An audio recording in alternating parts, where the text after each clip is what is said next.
Сэлбголыг хөндлөн гарсан дулааны шугамыг хэвийн ажиллагаанд нь орууллаа. Газар өмчлөх хүсэлтийг захимаар авах боломжтой боллоо. Жимс самрын импорт 31%-аар өссөн байна. Боловсролын зээлийн сангаар суралцж буй бол улирал бүр үр дүнгээ тайлагнана.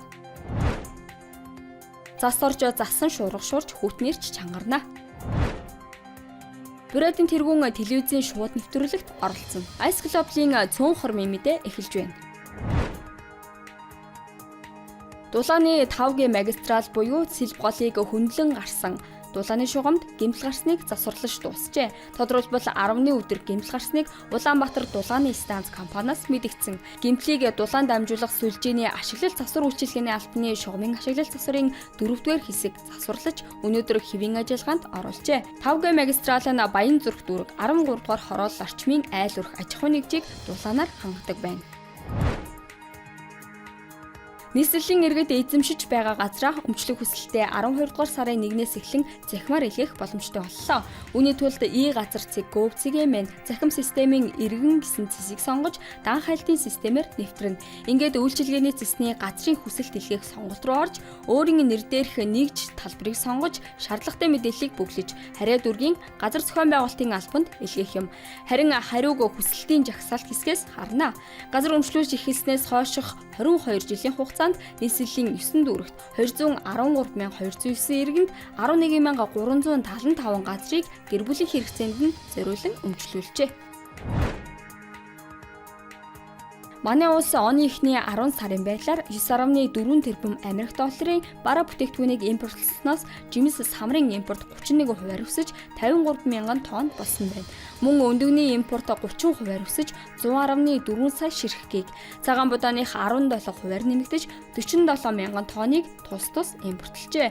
Харин улаан буудаан гурилын импорт 48%-аар буурч 25 мянга орчим тонн болжээ. Түүнчлэн нийт импортын 18.1% буюу 1.7 тэрбум Америк долларыг 678.5 мянган тонн шатхуун 1.5 сая тонн дизель түлш авахд зарцуулсан байна. Мөн суудлын автомашинд 932.1 сая, ачааны автомашинд 442.3 сая, цахилгаан эрчим хүчинд 172.3 сая Америк долларыг тус зарцуулжээ. Илгэлтийн эзэд 2100 буюу ерөнхийлөгчийн тэтгэлэгт хөтөлбөрөөр суралцж байгаа оюутан бүр өмнөх үйлрлийн дүнгээ тайлагнаж байж дараагийн санхүүжилтээ авах зохицуулалттай. Энэ нь татвар төлөгчийн мөнгийг хийдэлгүй үр ашигтай зарцуулах гэсэн оролдлого болохыг боловсролын зээлийн сангийн ажлын албаны даргын үгийг төр орлон гүйцэтгэгч Сэлигма хэлж байна. Тэтгэлэгт оюутны сургалтын төлбөр, дотуур байр, сарын хүнсний мөнгө багтдаг. Хөтөлбөр хэрэгжиж эхэлсэн 2022 оноос хойш 100 тэрбум төгрөгийг 1100 хүүхдэд олгожээ. Харин хангалтгүй сурсан хайсан 39 хүүхдийн тэтгэлгийг зогсоож мөн 26 оюутны тэтгэлгийг түтгэлзүүлжээ. Зас орж засан шуурга шуурч хүүтнэрч чангарна.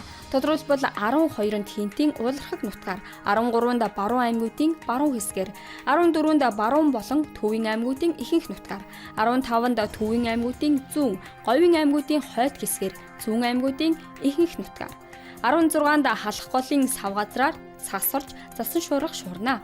Салхи секундэд 15-аас 17 м хүрч ширүүлсэн. Мөн шөндөө хасах 31 градус хүртэл хүтрэнэ гэж Улс цагуур орчны шинжилгээний газраас мэдээллээ. Бүрээдийн тэргүүн Алексей Сиденов телевизэн шууд нэвтрүүлэгт оролцсон. Тодорхойлбол энэ сарын 15-ны өдөр тэрээр ард түмэнтэйгээ телевизэн эфирээр шууд ярилцах гэж байна. Үүнийг Бүрээдийн бүгд найрамдах улс даяар телевизийн бүх суугаар шууд дамжуулах юм а. Тиймээс олон нийтийг Бүрээдийн тэргүүнээс асуух асуултаа эрүүлэхийг уриалжээ.